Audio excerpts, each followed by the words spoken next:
¿Por qué sanar es tan difícil? ¿Por qué cuando tenemos una herida emocional nos tarda tanto y muchas veces ni siquiera lo logramos?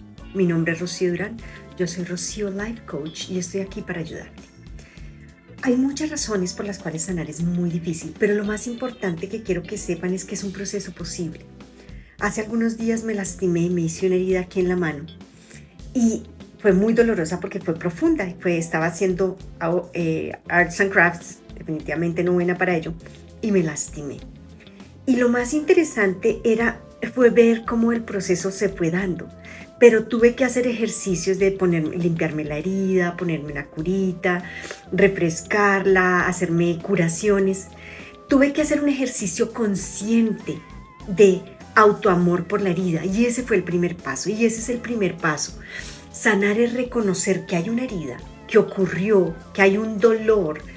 Y el segundo paso es qué debo hacer para curarla y tomar una acción concreta para curarla todos los días. Lo mismo ocurre con el proceso de sanación emocional, con un agravante, y es que es mucho más difícil porque cuando una herida es física y te duele, no puedes levantar cosas porque ahí está el dolor, pero cuando una herida es emocional, arrastramos con la emoción y no la vemos, nos enceguecemos a ella o pretendemos que no la vemos, y eso hace que sea más fácil para nosotros negar que esa herida existe.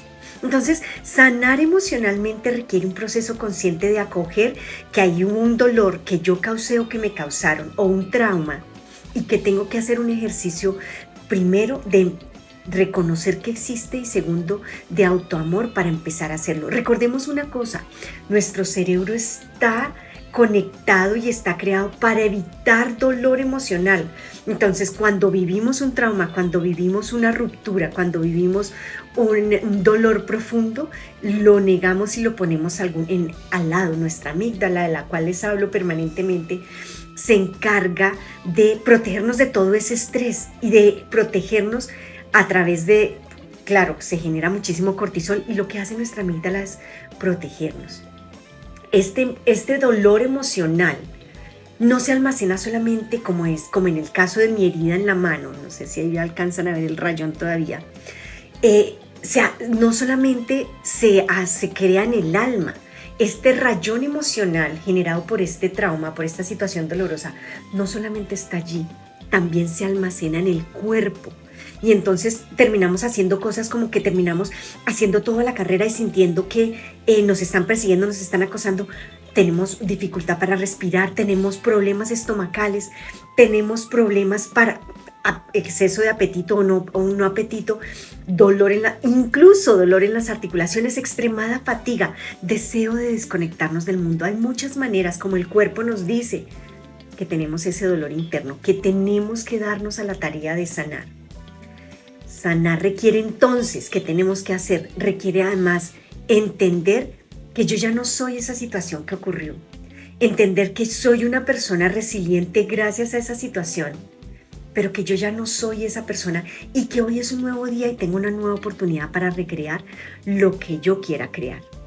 Es importante que entendamos que este proceso de sanar no es un proceso lineal, como que hoy lo decidimos, hoy empezamos y ya no vuelve a doler. No, siguió doliendo y tuve que seguir limpiando la herida, porque como les dije, era profunda. Lo mismo ocurre con las heridas del corazón, lo mismo ocurre con esa ruptura, ese divorcio, esa situación que viviste de infancia, y tienes que hacer el ejercicio consciente de empezar a sanar y de crear una nueva versión de ti. Sanar es eso, al final de cuentas. Sanar es cuando la piel, toda esa piel muerta, todo ese tejido se reconstruye y crea una nueva versión que ya no duele. Quizá queda una cicatriz y quizá la tocas y te acuerdas, esa cicatriz te recuerda que pasaste por ahí, pero cuando ya la tocas ya no hay dolor. Eso es sanar. Sanar es crear una nueva versión de ti que ya no tiene ese dolor, que ya puede hablar de esa situación sin llorar, que ya puede hablar de esa situación como un recuerdo que te creó y recreó, pero que no eres. Entonces, da el primer paso, atrévete a sanar, atrévete a darte ese regalo. Agendemos hoy mismo.